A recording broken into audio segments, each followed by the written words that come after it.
Сәлеметсіздер ме балалар? Бүгін 69-шы сабақтың бірінші тапсырмасын орындаймыз. Гүлбақ пен сабақтың безендіру үшін өсімдіктерден жасалған қоршау жиі қолданылады. Суреттегі қоршаулардың параметрін тап. А суретіндегі параметр табатын болсақ 8-ге 8 қосамыз, 2 бұрышын 2-ге көбейтеміз. 32 метр.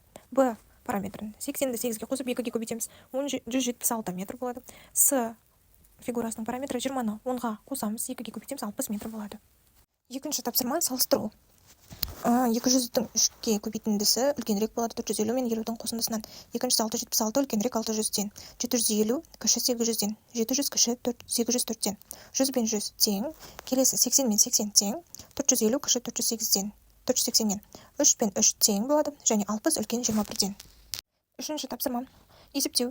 30-ды 3-ге көбейтсек 90, 30-ды 30-ға көбейтсек 900, 30-ды 3-ге көбейтсек 900, 600-ды 200-ге бөлсек 3 болады. 90-ды 3-ге бөлгенде 30, 900-ды 3-ге бөлгенде 300, 900-ды 30-ға бөлгенде 30, 900-ды 300-ге бөлсек 3. Үшінші баған 40-ды 2-ге көбейткенде 80, 40-ды 20-ға көбейткенде 800, 4-ді 200-ге көбейтсек 800, 800-ді 200-ге бөлсек 400 болады.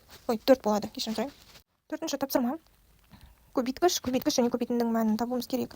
23 пен 10 көбейтіндінің мәні 230, 10 мен 40 көбейтіндінің мәні 400 болады.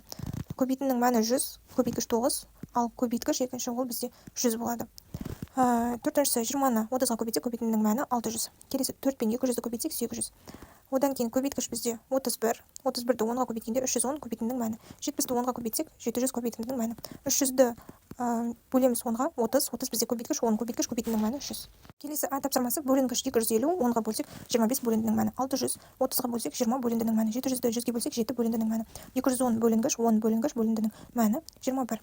Ал 500 бөлінгіш 100 бөлінгіш бөліндінің мәні 5. 1000 және 50-ді бөлсек 20 бөліндінің мәні. Бөлінгіш бізде 800, бөлгіш 40 бөліндінің мәні 20. Бөлінгіш келесі 800, бөлгіш 200 бөліндінің мәні 4. Келесі тапсырма әр бағандағы өрнектерді салыстырып бағандар қалай құрастырылғанын түсіндіріп есептеу. Есептейтін болсақ 4-ті 10-ға көбейтсек 40, 10-ды 4-ге 40, 40-ты 10-ға бөлсек 4, 40-ты 4-ге бөлсек 10, 8-ді 100-ге көбейтсек 800, 100-ді 8-ге көбейтсек 800, және де оны бөліп шығамыз 8 және 100 жауаптары. Келесі 20-ны 3-ге көбейтсек 60, 3-ті 20-ға көбейтеміз 60. Бұл жерде бөлгіштер көбейтінділер өзгергенімен орындары мәндері өзгермейді. 200-ді 2-ге көбейтеміз 400, 2-ні 200-ге көбейтеміз 400, 400-ді 200-ге бөлсек 2, 400-ді 2-ге бөлсек 200. Біз салыстырудан бұрын есептеп шығарып алуымыз қажет. 700 690-нан кіші, 100 үлкен, ал 100 200-ден кіші, 60 үлкен 6-дан, 453 кіші 480-нен, 3 пен 3 тең, 80 үлкен 7-ден. Келесі тапсырма. Қоршаудың ұзындығын тап. Қоршаудағы әр бөліктің ұзындығы бірде және олар суретте көрсетілген.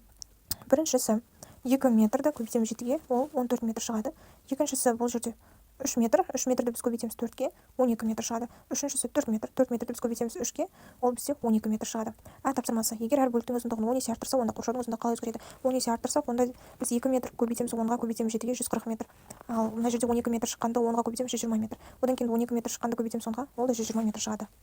Келесі Б тапсырмасы. Ауданы 32 см, ал бір қабырғасы 4 см болатын тікбұрыштың периметрін тап. Ауданы 32, А қабырғасы 4 см, бізге Б қабырғасымен периметрін табу керек. 32-ні біз формула бойынша 4 көбейтілген Б деп аламыз. Б бізде 9 см-ге ені, яғни 9 см-ге тең. Периметрдің формуласы А қосылған Б көбейтеміз 2-ге. А мен Б бізде 4 пен 9-ды қосамыз, және оны 2-ге көбейтеміз. 4 пен 9-ды қоссақ 13, 2-ге көбейткенде бізде шығады 26 см. Жауабы периметрі 26 см.